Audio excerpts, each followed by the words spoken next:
Okay, we're looking ahead to Friday night's game with St Patrick's Athletic at Oriel Park. I'm joined by Robbie Benson. Robbie, it's obviously been an eventful couple of days. I think Monday was a sad day for everybody connected to the Dundalk Football Club. Stephen O'Donnell's obviously a heroic figure, a legend at the club, and I think everybody was sad to see himself and Padge go. Yeah, it was tough. Tough day all around. There's going to be a certain level of emotion there when you're all in it together with the players and the staff at the start of any year, and especially for the lads that have been here for since the start of Stephen and Padge's reign here, and then the lads who have played a bit long, it hit a bit more. But I suppose in particular for Stephen and Padge, it was a tough day for them. But I'm sure they'll reflect on it and still go on. There's they don't become bad coaches or bad management overnight. The players believed in them and really liked working with them. But I'm sure they'll bounce back again in the future. For yourself, you say you obviously played with Stevie as a teammate. You lived with him. He brought you to Pats. He brought you back here. What was your emotions going home on Monday night after hearing the news and after training? Just sad. I think there's a certain element as well that probably the worst feeling you can have as a person is when you feel like you've let someone down, and you're always going to have that level of feeling when you're tied to someone. He was a big figure for me as a player, as a kind of someone to give me guidance when I came here first, and to show me the ropes, and I learned a lot from him as a player.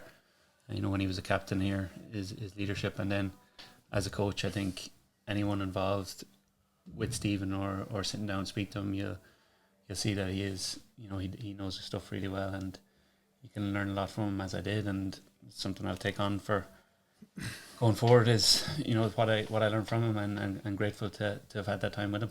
You see you've that feeling of I let him down. After the game in Derry on Friday night, his interview afterwards, he said he was the most disheartening thing was sort of the lack of fight. That no matter who the manager is, that's on the players on the pitch. Is that something that you really have to say, right, okay, we need to get ourselves together here, no matter who's in the dugout? Yeah, it's a tough one because you feel like you're giving all, and then results aren't happening, and you get a little bit down yourself, and you get into a little bit of a rut, probably something that excuse me, most of the lads here aren't used to that feeling, and we just need to realise where we are and work hard to get out of it. You say a lot of lads, it's a strange position, even for you at Dundalk and Darryl Horgan, and I know John was here in 2012 when we were fighting relegation, but it's a new sort of, to look at the table and see his bottom after 8 games. What does that do mentally? Because you're so used to being, when you were here in the first sort of stage, challenging for titles, winning trophies, going to the Aviva, playing in Europe. Now we're in a dogfight now. There's no getting away from it after 8 games. Yeah, when a manager loses his job, it's a big reflection on the players as well. So from our point of view, the results have been very disappointing. And I said about letting the staff down, we're letting each other down and the fans down as well. And it's not something that lads are shying away from. We know that we need to improve, and all we can do is give our max effort. And I think for the most part, I don't think it was an effort thing. I think Friday against Derry, as you said, that when we went 2 behind, I think our heads dropped.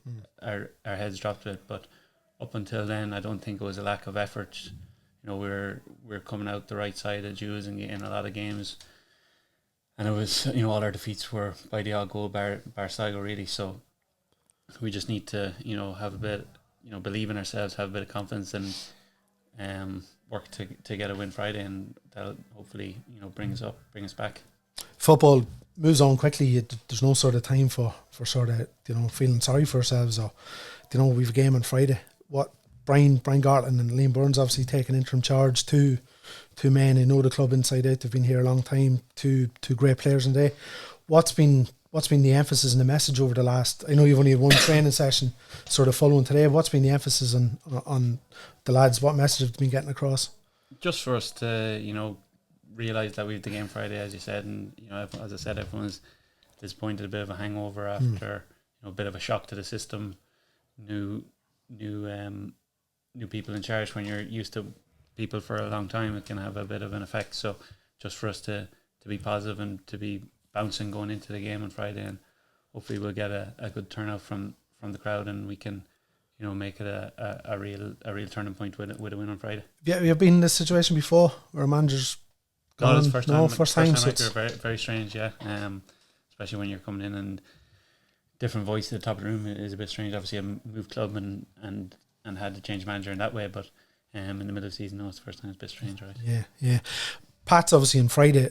They're probably an example of, you know, they're on a poor run themselves. I think they lost a run of 4 defeats and 5, but they're after winning 2 and drawing 1 the last 3, and all of a sudden they're third in the table. It shows you if you can get a run of results going in this league, it can sort of change, you know, drastically in a couple of weeks. They've lost 4, I think, and we've lost 5, but just such a vast difference in the standings. If we can just turn a couple of the draws into wins and losses into the odd defeat, or losses into draws, we'll start climbing. I do think we have the capability to do that, but it's up to us to show it, and we'll be giving it our all to turn it around. The table, we're bottom of the table, so we obviously have to improve in sort of all aspects. But going forward, Robbie, we've 3 goals in 8 games. It's so unlike a Dundalk team not to be sort of scoring, and, you know, to have that sort of return after so many games. So yeah, just for us to have a more, you know, desperation to score goals. Probably, I think it's something that we need to definitely improve on. It's not